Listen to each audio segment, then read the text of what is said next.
మౌలిక వసతుల కల్పనకు కూటమి ప్రభుత్వం అధిక ప్రాధాన్యతనిస్తోందని తెలుగుదేశం పార్టీ 23వ డివిజన్ ఇన్ఛార్జి చింతా చిన్ని తెలిపారు. ప్రజలకు కనీస మౌలిక వసతుల కల్పనకు కూటమి ప్రభుత్వం అధిక ప్రాధాన్యతనిస్తోందని తెలుగుదేశం పార్టీ 23వ డివిజన్ ఇన్ఛార్జి చింతా చిన్ని తెలిపారు. డివిజన్లోని ఉల్లికపాలెంలో 4 లక్షల రూపాయలతో నెలకొల్పుతున్న మంచినీటి పైప్ లైన్ పనులను ఆయన ప్రారంభించారు. తొలి విడతగా ఈ పైప్ లైన్ నెలకొల్పుతున్నామని, దశల వారీగా ఈ ప్రాంత మంచినీటి కష్టాలు తీరే విధంగా మరిన్ని పైప్ లైన్లు ఏర్పాటు చేస్తామని ఆయన వివరించారు.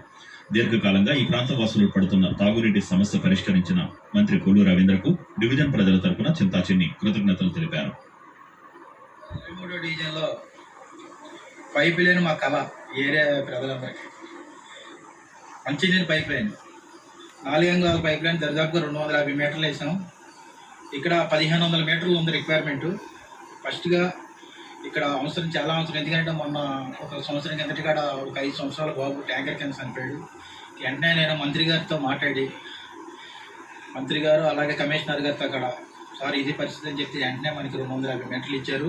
ఇంకా 1200 మీటర్లు ఉంది దరిదాపు. ఎందుకంటే నరసించాం గుడి వైపు నుండి ఇటు పక్క ఇది వరకు రోడ్డు ఉండేది కదా, బర్రెల గ్రౌండ్కి రోడ్డు కాడ 2014 నుండి 19 వరకు మంత్రి గారు ఫస్ట్ మంత్రి అయిన తర్వాత మున్సిపల్ కార్పొరేషన్ పరిధిలో బాబా ప్రసాద్ గారు అప్పుడు మన చైర్మన్గా ఉన్నారు. ఆ టైంలో నేను ఇక్కడ ఇన్ఛార్జిగా ఉండి సీసీ రోడ్లు కానీ ఏమైనా కానీ దరిదాపుగా ఒక 60 లక్షల రూపాయలతో ఇక్కడ మనం చేసాము. బాబా ప్రసాద్ గారు కాడ ఈ ఏరియాకి మనకు ఆ టైంలో బాగా ఉపయోగపడ్డారు.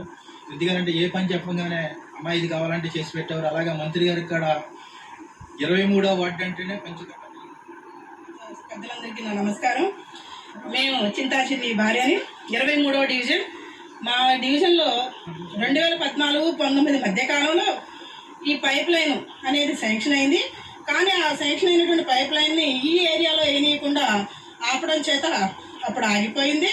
కానీ మళ్ళా దానిని 2026 ఫిబ్రవరి నెలలో దాన్ని స్టార్ట్ చేసి ఈరోజు మేము ఈ పైప్ లైన్ వదిలించడం జరిగింది.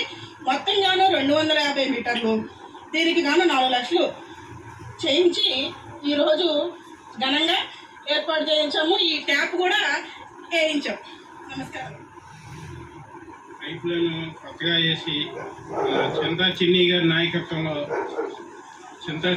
నాయకత్వంలో మంత్రి గారు చెప్పిన దాన్ని మంత్రి గారితో కూడా బాగా అనువుగా ఉండి అన్ని చింతా చిన్ని గారు ఇక్కడ చేయించినందుకు ఈ ఏరియాలో అంతా కూడా తక్కువ లేబర్ ఉన్నారు. దాన్ని బట్టి పైప్ లైన్ వేసి ఎవరికి వాళ్ళకే పంపులేస్తాకి చింతా చిన్ని గారు చేసిన కృషి మరువలేదని చెప్పాలి. అందరూ కూడా ఆయన కృషి చూసి మీరందరూ కూడా రేపు రాబోయే రోజుల్లో అందరికీ ఆయనకి అండగా ఉంటారని నేను